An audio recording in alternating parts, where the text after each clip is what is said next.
क्या आपको अंग्रेजी में बात करनी है अजनबियों से? तो आज की बातचीत से आपको मिलेंगे 10 ऐसे वाक्य जो आप अंग्रेजी में बात कर सकते हैं किसी के साथ भी। और अगर आपको ऐसी बातचीत और ज्यादा सीखनी है ताकि आप रोज अंग्रेजी बोल सकें, तो मेरे पास आपके लिए एक बोनस गिफ्ट है। इस तोहफे के लिए वीडियो के अंत तक जरूर बने रहिएगा। सुबह का वक्त है और एक बस स्टॉप पर दो लोग खड़े हैं, अनिल और समीर। अनिल अपनी घड़ी को ताकते हुए कहते हैं, wow, we have been waiting for 30 minutes. वाह, हम 30 मिनट से रुके हुए हैं। I know, this bus is really taking its time. हाँ, ये बस कुछ ज्यादा ही समय ले रही है।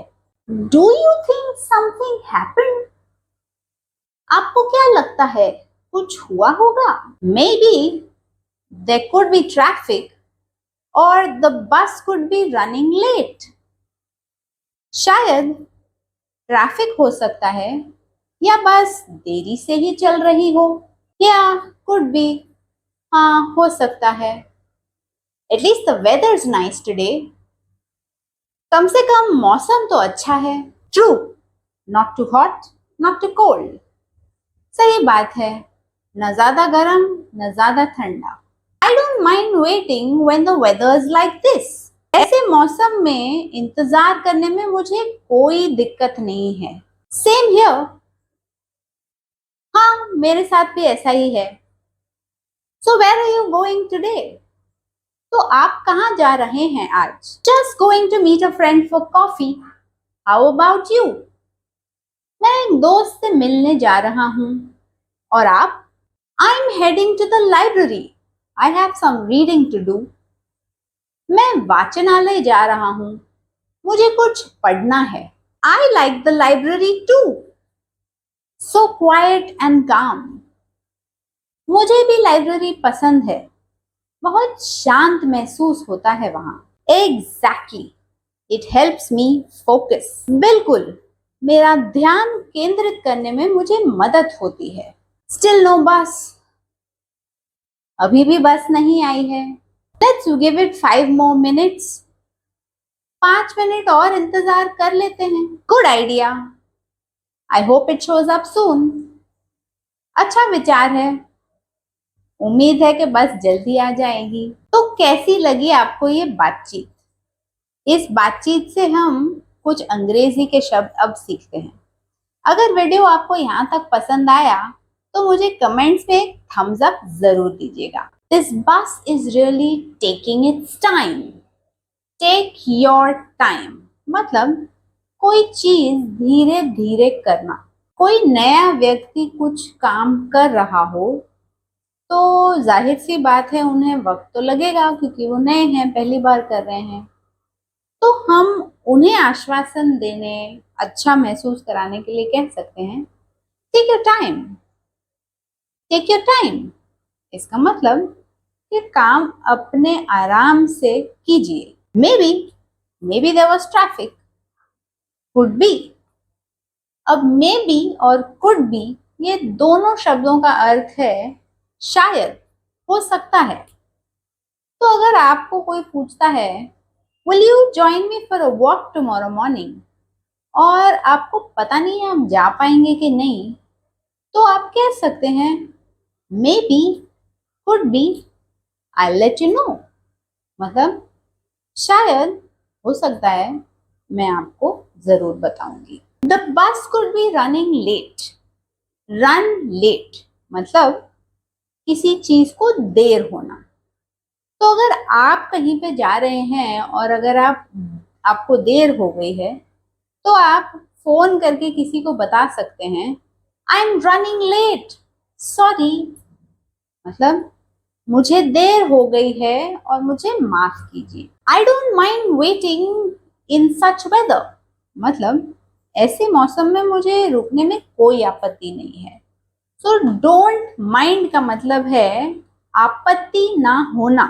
तो अगर किसी ने आपसे पेन मांगी मे आई बोरो योर पेन।